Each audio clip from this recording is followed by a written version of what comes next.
Eu chamo-me Tiago Urgal Carvalho, sou urologista, sou o coordenador do Serviço de Urologia do Trofa Saúde de Vila Real e sou urologista no Trofa Saúde de Alfena. E hoje gostava de falar um pouco sobre um tema muito frequente na urologia, uma patologia que é muito prevalente na população portuguesa, que é a litíase renal, que vulgarmente as pessoas designam por pedras no rim. E também sobre um dos quadros clínicos que esta patologia pode causar e que é causa frequente de recurso ao serviço de urgência e também à nossa consulta, que é a cólica renal.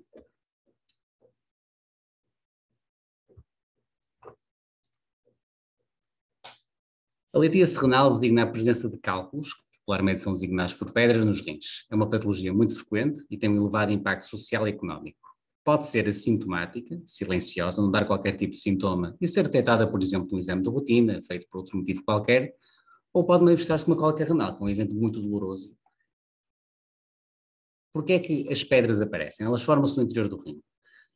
Basicamente, o rim tem dois componentes com funções completamente diferentes. Temos o parênquima renal, a parte externa do rim, que é responsável pela filtração do sangue para formar a urina. A urina é essa que depois é recolhida num sistema muito complexo de túbulos, que é a árvore excretora, que acabam por recolher esse líquido, que é a urina, e os seus componentes, até se juntarem em vários cálices de maiores dimensões, estas estruturas aqui, estes cálices, que eventualmente vão desaguar na pelve renal, que é uma cavidade maior, uma espécie de baía ou de enseada, e depois essa urina é transportada pelo ureter, um canal que nós temos, entre o rim e a bexiga, até à bexiga, onde a urina fica acumulada e depois acaba por ser expelida durante a micção. Os cálculos renais são de vários tipos. Os mais frequentes são os de cálcio, de oxalato de cálcio e fosfato de cálcio. Existem também cálculos de ácido úrico, cálculos de infecção, que resultam de infecções repetidas a nível do rim, e também alguns subtipos mais raros, geralmente associados a doenças genéticas ou medicação. Portanto, como é que se formam os cálculos renais? Já sabemos onde é que se formam. Resultam basicamente da cristalização de algumas substâncias constituintes da urina, como o cálcio, como os oxalatos, como o ácido úrico. Esses produtos são normalmente presentes na nossa urina. Quando estes produtos estão em concentrações aumentadas, quando temos demasiado cálcio, ou demasiado oxalato, ou demasiado ácido úrico, ou outras substâncias na nossa urina, e as condições locais, a nível da anatomia e de concentração da própria urina, e também quando as substâncias que já existem na nossa urina naturalmente, como os citratos e outras, e que inibem que esses cristais se agreguem, cria-se o ambiente para a formação de cálculos. Ou seja, por um lado, temos que ter substâncias que estão a mais na nossa urina, substâncias essas já têm tendência para se agregarem, para formarem cristais que depois formam pedras, e temos que ter substâncias que naturalmente também existem na urina e que inibem a agregação destes cristais, têm que estar diminuídas. Calcula-se que a incidência global da litíase renal, das pedras no rim, é de 2 a 3%. É a terceira patologia mais frequente que nós tratamos, só é ultrapassada pelas infecções urinárias e pelos problemas da próstata. Claro que existem fatores de risco, fatores hereditários, o clima, a nutrição, a idade, o género, a raça, as malformações do aparelho urinário, as infecções urinárias e também alguns distúrbios metabólicos. Sabemos que é 2 vezes mais frequente no sexo masculino que no sexo feminino. É muito recorrente, calcula-se 50% dos doentes que têm pedras no rim e que não se tratam voltam a ter novos episódios ao fim de 5 anos. Os países tropicais e os países industrializados têm mais prevalência que os países em desenvolvimento. Pensa-se que tem a ver com o tipo de alimentação mais rica nos países ditos mais ricos, com o consumo de água ser menor e as temperaturas serem mais altas nos países tropicais. E, por outro lado, a história familiar de pedras no rim, como já disse, duplica a probabilidade de ter litíase renal. Ou seja, se tiver um parente próximo, um pai, uma mãe ou um tio, que tenham já tido pedras no rim, muito provavelmente o seu risco será o duplo da população em geral. Como é que as pedras se manifestam? As pedras, quando estão no interior do rim, se não causarem obstrução à passagem da urina, não causam qualquer tipo de sintoma ou de dor. Quando existe, de facto, uma obstrução à passagem da urina, porque o cálculo se desloca para o ureter ou entope algum destas cavidades dos tais cálices onde as pedras se formam, a urina não consegue passar e surge a dor. Dor essa que pode ser muito intensa e incapacitante.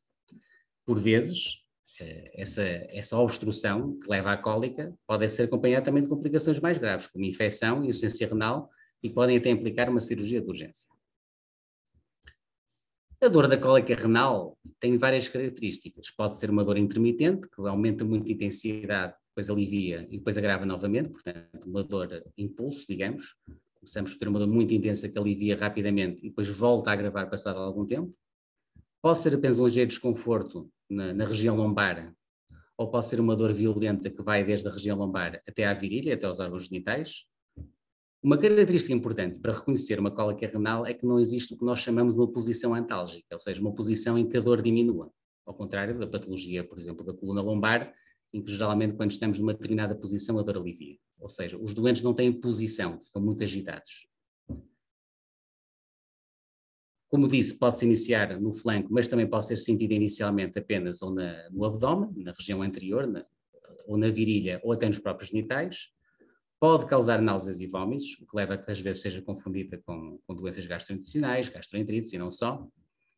E também pode levar ao aumento da frequência das micções, ou seja, urinamos muitas vezes quase como se estivéssemos com uma infecção urinária. Às vezes pode mesmo aparecer sangue na urina, que também é um motivo de preocupação e que leva os doentes ao serviço de urgência. Existe alguma ligação entre a localização do cálculo no canal, no tal do ureter, e o sítio onde a dor se manifesta, mas isto é uma correlação pouco fiável, ou seja, não podemos inferir só porque a dor está no flanco que o cálculo está mais para cima, como também não podemos dizer que se a dor está só nos órgãos genitais que o cálculo já está cá em baixo no ureter, no tal canal. Quando é que a dor passa? Quando o cálculo, que está a entupir o fluxo da urina, acaba por migrar e cair dentro da bexiga. Geralmente aí há uma sensação de alívio e a dor desaparece. Quando temos uma cólica renal, geralmente, tendo em conta a gravidade da dor, acabamos por recorrer a uma consulta ou a um serviço de urgência. Que exames é que devemos fazer? Geralmente nós pedimos umas análises gerais. Qual é o objetivo dessas análises sanguíneas? Ver se de facto há sinais de gravidade da cólica, se temos insuficiência renal, ou seja, se os rins estão a trabalhar bem, se há sinais de infecção no sangue ou na urina. E isto porque o tratamento de uma cólica renal sem infecção ou sem insuficiência renal é completamente diferente de uma cólica renal que tem algum destes fatores que complicam, a chamada cólica renal complicada. Uma trata-se apenas com medicação, como já vamos ver a seguir, enquanto que uma cólica renal complicada pode implicar uma intervenção cirúrgica de urgência.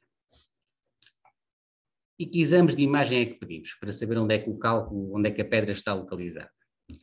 O raio-x simples era o exame mais antigo que nós temos e que muitas vezes é feito num contexto de serviço de urgência. O problema é que a radiografia só detecta cálculos radioopacos, ou seja, cálculos que são visíveis no raio-x. E cálculos são esses? São os cálculos de cálcio. Ou seja, se tivermos um cálculo constituído por ácido úrico ou por outra substância qualquer, ele pode não ser visível no raio-x. Ou seja, pode ser insuficiente um raio-x apenas para diagnosticar definitivamente uma cólica e, sobretudo, para saber onde é que o cálculo está. Se está mais para cima, aqui podemos ver um cálculo que, por acaso, está aqui no interior do rim ainda, portanto, nem sequer estará a causar cólica. Poderia estar por aqui pelo ureter, ou por aqui, e aqui já teríamos a bexiga.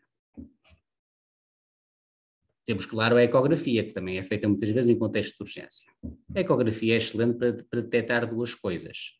Primeiro, se o rim está dilatado, porque o rim, quando a urina não consegue passar por estar obstruído pelo cálculo, o rim dilata. Aquelas cavidades, os tais cálices que transportam a urina, começam a dilatar e nós vemos esta situação que designamos de hidronefrose, ou seja, o rim está dilatado. Isso é um sinal indireto de cólica.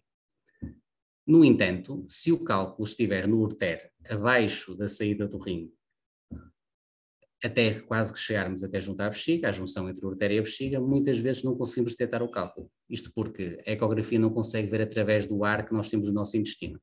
Ou seja, nós podemos numa ecografia ver que o rim está dilatado, mas podemos não ver a pedra. Depois temos o TAC. Os TACs abdominopélvicos, que vêm a parte abdominal e a parte pélvica, detectam praticamente todos os tipos de cálculos. Quer sejam cálculos de cálcio, quer sejam cálculos sem cálcio, quer sejam cálculos radioopacos, portanto, que se vejam no raio-x, quer cálculos que não se vejam no raio-x. Por outro lado, dá-nos outras informações sobre a pedra, nomeadamente o tamanho, podemos medir a pedra de uma forma bastante exata no TAC, podemos ver a localização, Por exemplo, aqui temos uma cólica renal do lado esquerdo e vemos o cálculo já numa posição do ureter dito pélvico, ou seja, a chegar à bexiga. O cálculo está aqui. E vemos, claro, o rim dilatado cá para cima porque a urina não consegue passar. Já deste lado temos um cálculo que está mais acima. Está aqui ainda na fase inicial. Isto é importante para nós determinarmos a probabilidade de a pedra sair com tratamento conservador, ou seja, sem necessidade de cirurgias ou intervenções, ou então se de facto essa probabilidade é baixa e devemos intervir mais cedo. Quando temos uma cólica renal, a nossa prioridade é o alívio da dor. Todos os exames são secundários e todo o estudo que tem que ser feito é secundário a esta prioridade que é o alívio da dor, porque é uma situação extremamente dolorosa. Geralmente usamos vários tipos de medicação, usamos anti-inflamatórios não esteroides, como o ibuprofeno e o diclofenac. Às vezes usamos mesmo narcóticos, como os derivados da morfina, porque é uma dor muito intensa. E devemos, de facto, quando avaliamos um doente com uma cólica renal, seja no consultório, ou seja no serviço de urgência, a nossa prioridade é tirar a dor e só depois fazer os exames para ver o que é que se passa. Outro erro comum quando temos uma cólica renal, ou quando pensamos que temos uma cólica renal, é queremos beber muita água ou queremos fazer uma hidratação abundante, quase com o objetivo de empurrarmos o cálculo, de fazermos que o cálculo progrida mais rapidamente no canal para sair. A verdade é que isto tem um efeito exatamente contrário. Porque ao aumentarmos a quantidade de líquido que bebemos, estamos a produzir mais urina. Se aumentamos mais urina, o rim dilata mais e temos mais dor. E por outro lado, o próprio ureter, que tem os movimentos próprios que ajudam a expulsar o cálculo, acaba por ficar um bocadinho menos ativo, ou seja, a possibilidade de eliminação do cálculo até é diminuída. E depois temos o tratamento conservador, ou seja, como é que nós vamos ajudar a pedra a sair. Nós sabemos que 95% dos cálculos que têm menos de 4 milímetros são expulsos espontaneamente. Já agora, o ureter é um canal que tem um diâmetro muito estreito, à volta de 3 milímetros, ou seja, qualquer cálculo acima de 3 milímetros pode dar uma cólica renal. O objetivo do tratamento conservador é promover a expulsão do cálculo do ureter para a bexiga. Já sabemos que 95% destes cálculos com menos de 4 milímetros são expulsos e o período máximo será de 40 dias para isto acontecer. Isto porquê?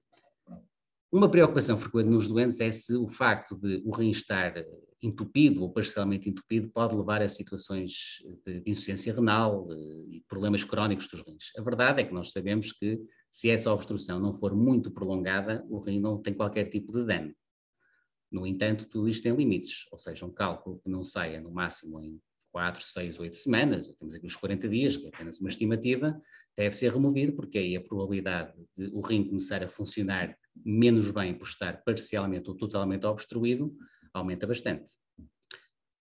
Nós temos uns medicamentos, que são os bloqueadores alfa, que ajudam a aumentar a taxa de expulsão dos cálculos, sobretudo quando eles já estão na parte terminal do canal, embora também usemos quando estão localizados mais acima.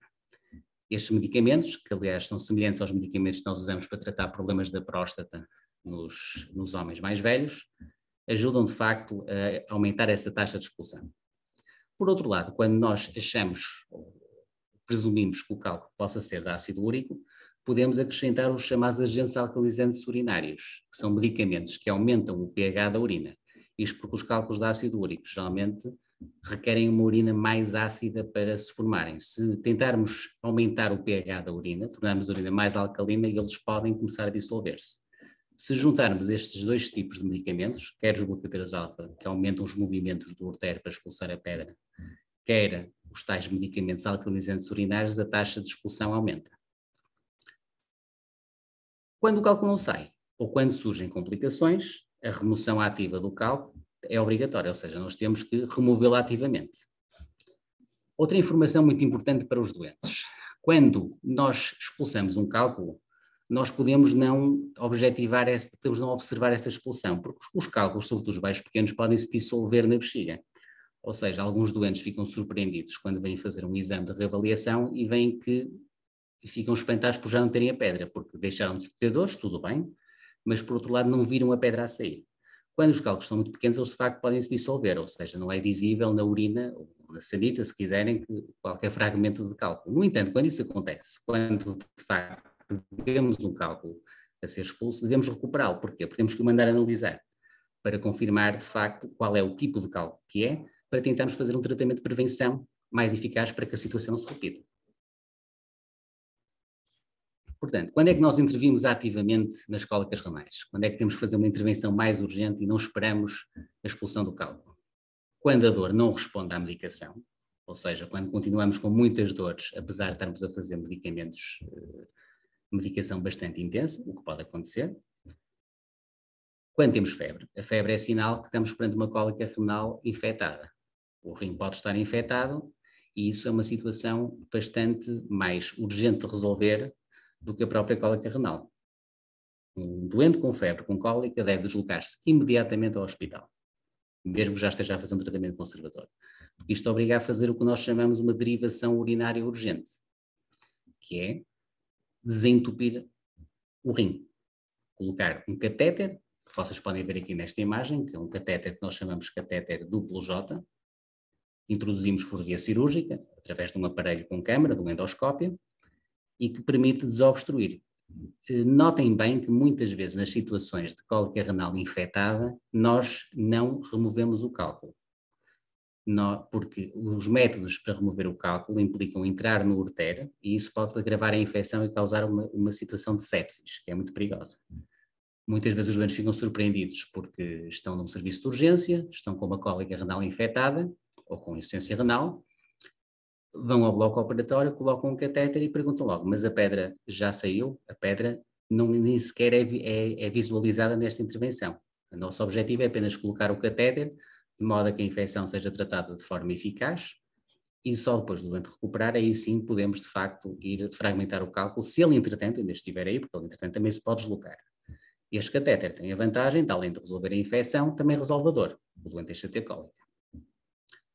Por outro lado, como já disse, estamos há mais de 4 semanas, não temos febre, há insuficiência renal nas análises que fizemos, mas continuamos com o cálculo lá, devemos obviamente aí, o risco de complicações renais a longo prazo aumenta, portanto devemos de facto proceder à sua remoção ativa.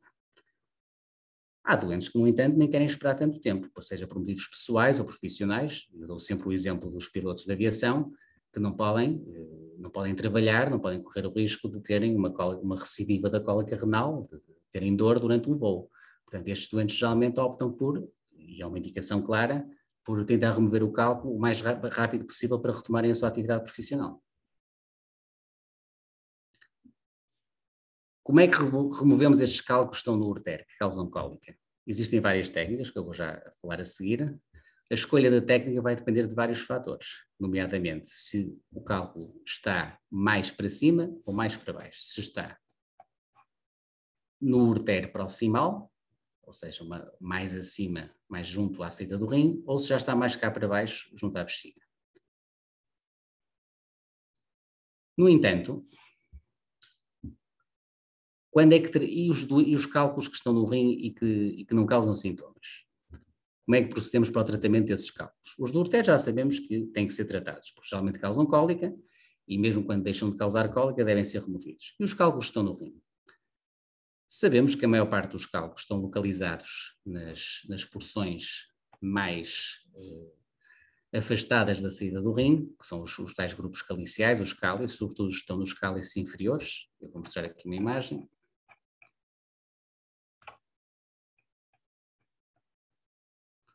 Sabemos que os cálculos aqui nesta região aqui, raramente, sobretudo se forem dimensões pequenas, raramente dão cólica e esses cálculos podem ser vigiados.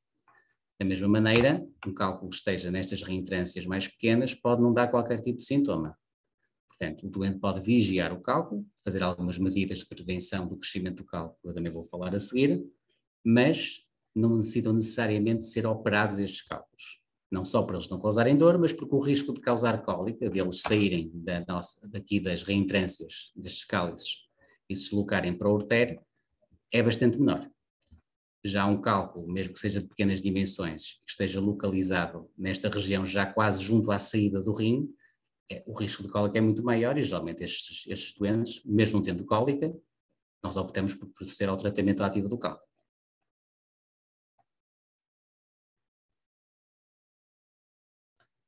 Quais são as opções que temos para tratar ativamente estas pedras? Temos opções não invasivas e opções invasivas.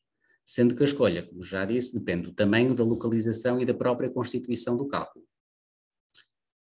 A litotrícia extracorporal por ondas de choque é uma técnica não invasiva que permite fragmentar cálculos quer do rim, quer do ureter, sem necessidade de internamento, sem uma anestesia geral, faz-se obviamente medicação para as dores, o tratamento pode ser ligeiramente desconfortável, e que consiste num aparelho que emite umas ondas de choque que atravessam a nossa parede abdominal e fragmentam o cálculo. Portanto, estas ondas, que é um tipo de energia muito específica, é emitida pelo aparelho. Naturalmente, como podem ver nesta imagem, nós primeiro localizamos o cálculo através de um aparelho de raio-x ou através de um aparelho de ecografia e iniciamos o tratamento, que emite estas ondas de choque, os doentes escrevem com pequenas pancadas na região lombar e que vão fragmentando o cálculo. Qual é o senão desta técnica? Os cálculos muito duros, sobretudo os de cálcio mais duros e alguns subtipos de cálculos, são os cálculos de cestina, que surgem de uma doença genética, podem não ser fragmentados. Por outro lado, uma sessão única de tratamento pode não ser eficaz, pode obrigar a várias sessões de tratamento, ou seja, podemos não ter que fazer litotrícia apenas uma vez, mas fazer várias sessões, sobretudo se os cálculos forem de maiores dimensões. Complicações são raras, geralmente se os doentes fizerem medicação hipocoagulante ou antiagregante, essa medicação deve ser suspensa, porque aí o risco de causar hematomas no rim é maior, ou seja, a energia não prejudica o rim, a não ser que seja uma energia excessiva e dá durante bastante tempo, mas de facto, nos doentes que têm problemas da coagulação do sangue, pode surgir de facto estas complicações, que são os hematomas, de forma mais frequente. Por outro lado, um doente que tem uma infecção ativa, que tem uma infecção urinária ativa, ou seja, que o cálculo esteja infectado, não pode fazer este tratamento, porque o risco de uma infecção disseminada é maior. No entanto, existe uma complicação possível, que eu não tenho aqui uma imagem, mas que posso explicar aqui com um cálculo de maiores dimensões. O cálculo, ao fragmentar, ele fragmenta em vários fragmentos de menores dimensões. Estes fragmentos são depois eliminados na urina e podem, de facto, ficar todos empilhados no ureter. Ou seja, o doente não tem cólica, porque o cálculo está no rim, mas o cálculo, ao ser fragmentado e eliminado, acaba por causar uma cólica renal, que pode ser bastante intensa, sobretudo se for constituída por vários fragmentos. É o que nós chamamos o Steinstrasse, que é um termo alemão que designa calçada de pedras, porque a imagem do raio-x é semelhante à de uma calçada de pedras. Portanto, cálculos muito volumosos não devem ser fragmentados por litotrícia. E doentes que tenham complicações a nível de coagulação e que não possam passar esses medicamentos, de facto não devem fazer litotrícia. Depois temos as técnicas cirúrgicas. Atualmente a maior parte dos cálculos pode ser tratado cirurgicamente sem necessidade de um procedimento invasivo no sentido em que não é necessária uma cirurgia aberta. Temos basicamente 3 técnicas que usamos na prática clínica corrente, que têm como objetivo eliminar completamente os cálculos, sobretudo se a carga dos cálculos não for muito volumosa. Temos a ureterorrenoscopia, a ureterorrenoscopia flexível e a nefrolitotomia percutânea. A ureterorrenoscopia com extração ou fragmentação laser do cálculo está indicada em situações de cálculos no ureter, cujo tamanho e localização impedem a sua saída espontânea. É uma técnica endoscópica, ou seja, é uma câmara num aparelho que é introduzido através da uretra. Entramos na bexiga e localizamos o orifício do ureter por onde sai a urina, introduzimos o aparelho nesse canal, conseguimos visualizar diretamente o cálculo e depois fragmentamos-lo com uma fibra laser.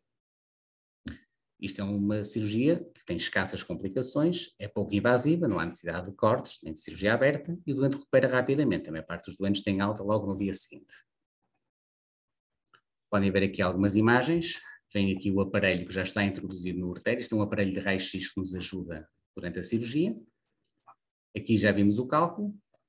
Aqui a fibra laser está a parti-lo em fragmentos e, como podem ver, no final está perfeitamente eliminado o cálculo. Aqui fazemos extração dos fragmentos com uma pequena pinça que temos para extrair quaisquer fragmentos residuais que fiquem e, portanto, fica o problema resolvido, geralmente numa sessão única.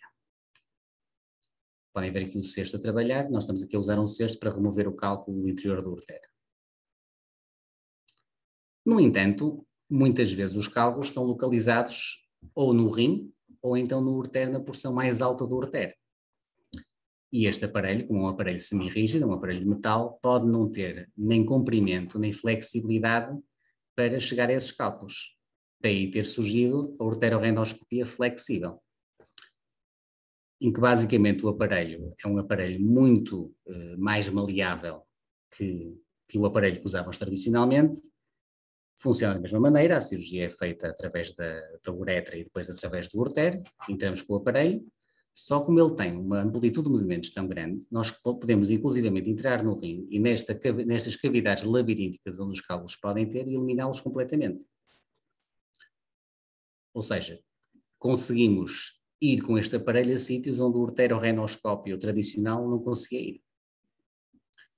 Para dar um exemplo, este cálculo que vemos aqui no rim direito é um cálculo volumoso, deve ter à volta de 2 centímetros, e está muito alto, ou seja, o aparelho tradicional, que era semi-rígido, não conseguia chegar cá em cima.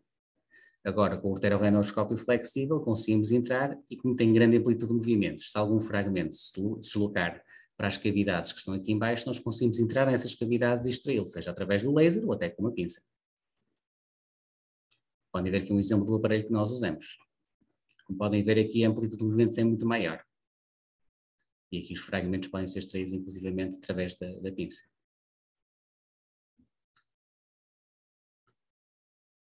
Podem ver aqui um exemplo desta cirurgia, portanto nós estamos por um lado a visualizar a pedra através da câmara, aqui estamos a usar um aparelho do raio-x como uma ajuda adicional para nos localizarmos em que parte do ureter e do rim é que estamos.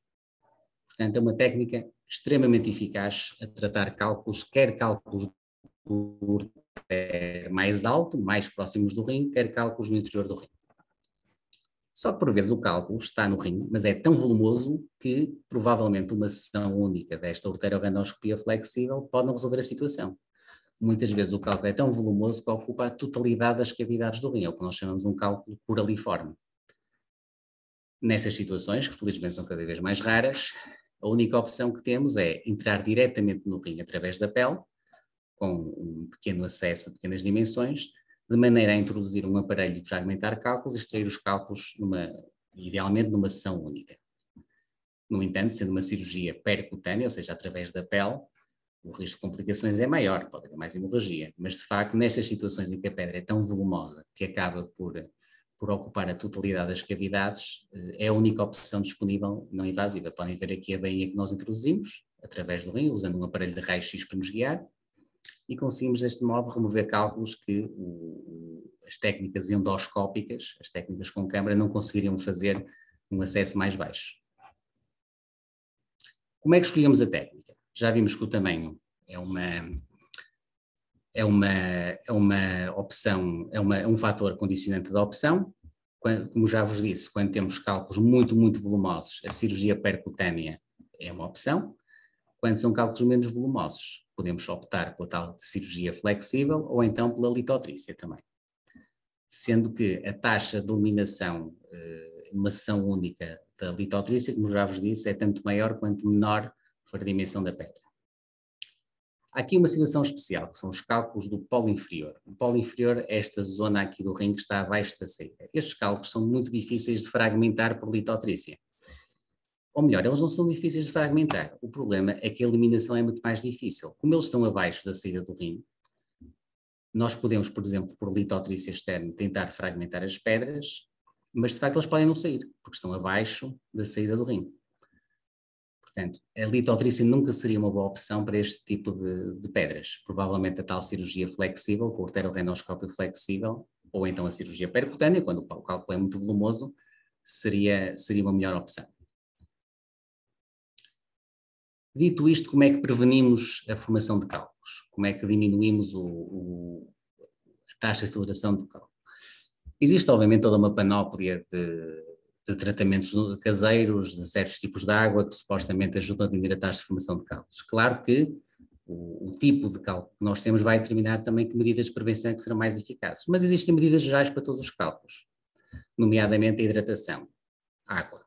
Seja que tipo de água se for, seja de que forma, a verdade é que uma boa hidratação diminui a acumulação de cristais nos rins e diminui o risco de formação de cálculos. Obviamente que o consumo de água que nós ingerimos deve ser adaptado ao clima. Nos dias mais quentes e no verão devemos beber mais água, porque nós perdemos muita água, não só através da urina, mas através da transpiração. Devemos restringir a ingestão de bebidas açucaradas, de bebidas alcoólicas e refrigerantes, porque isso pode alterar, de facto, a concentração de sal no interior do rim, e o sal é um fator de risco para formar cálculos, sejam eles que tipo forem. E há a velha questão da dose de cálcio. Muitos doentes pensam que, como têm um cálculo de cálcio, devem restringir a toma de cálcio. Começam a cortar nos iogurtes, no leite, nos queijos. A verdade é que nós devemos manter uma toma de cálcio regular, dentro das doses recomendadas, que é à volta de 1000 a 1200 miligramas por dia. Nós não devemos restringir o cálcio. Pelo contrário, se tivermos cálculos e restringirmos completamente a toma de cálcio e de derivados do leite, vamos ter o efeito contrário. Certos tipos de cálculos podem aumentar e podem começar a crescer. Portanto, o consumo de sal é essencial. Portanto, se levarmos uma dieta pobre em sal, o risco de formação de cálculos diminui. Outra questão muito importante, o excesso de proteínas. O excesso de carnes vermelhas e de peixe pode ser um fator predisponente para a formação de cálculos. Portanto, devemos restringir a toma de proteínas, sobretudo se tivermos cálculos de ácido úrico, daí a importância de mandarmos analisar o cálculo quando ele é expulso ou quando é removido. E, no fundo, se virmos bem, isto são tudo medidas para uma dieta saudável para toda uma série de situações, não apenas para a litidez renal. Portanto, há a reter que a dieta a ter é uma dieta rica em água, muito rica em água, mais de 2 litros por dia, pobre em sal e pobre em carnes vermelhas. Quem levar uma dieta destas provavelmente diminui bastante o risco de formação de cálculos, muito mais do que qualquer medida farmacológica ou do que qualquer tratamento mais sofisticado. Claro que há situações, às vezes as pessoas perguntam, mas porquê é que eu estou a formar cálculos? Porquê é que eu formo tantos cálculos? Naturalmente que, embora não exista na maior parte dos doentes um fator único que leva à formação de pedras no rim, a verdade é que há situações que devem ser objeto de um estudo mais aprofundado. Nomeadamente, quem faz muitos cálculos, se num período de uns meses ou de um ano o doente desenvolver nos exames de rotina vários cálculos, devemos saber porquê. Quando um doente tem uma história familiar muito pesada de cálculos renais, quando tem uma doença intestinal, quando tem uma situação de gota, que é uma doença que causa acumulação de ácido úrico nas articulações, quando tem tipos raros de cálculos, são tudo situações fora do habitual que devem ser objeto de um estudo metabólico, que é um estudo que envolve análise ao sangue e à urina e que tenta identificar no sangue ou na urina fatores que aumentem o risco de formação de cálculos. E esses fatores, quando corrigidos, seja através da medicação ou de algumas medidas alimentares, podem diminuir bastante o risco de formação de cálculos. Há aqui uma situação apenas que queria frisar antes de terminar a apresentação e passar às perguntas. Eu falei que as cólicas renais nos doentes com uma anatomia normal podem ser sempre objeto de um tratamento conservador, a não ser que haja dor refratária à medicação ou quando haja infecção de insuficiência renal. Claro que se o doente tiver um rim único, os cuidados são redobrados. Os doentes que têm um rim único, seja por motivos congénitos ou porque foram operados e removeram um rim, seja por que motivo, nestes doentes a atenção é redobrada, porque naturalmente se o rim entupir, não há qualquer tipo de filtração do sangue, há uma insuficiência renal imediata.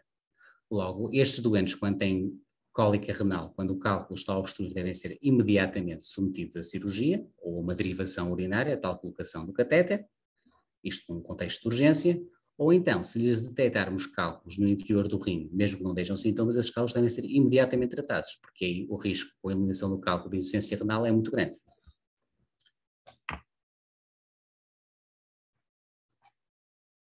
Resumidamente, eu gostava de frisar apenas que, atualmente, as técnicas que temos ao dispor permitem uma remoção eficaz e com escassas complicações dos cálculos, embora boa parte dos cálculos e das situações de cálculos assintomáticos ou de cólica renal ainda possam ser objeto apenas de vigilância ou de tratamento farmacológico.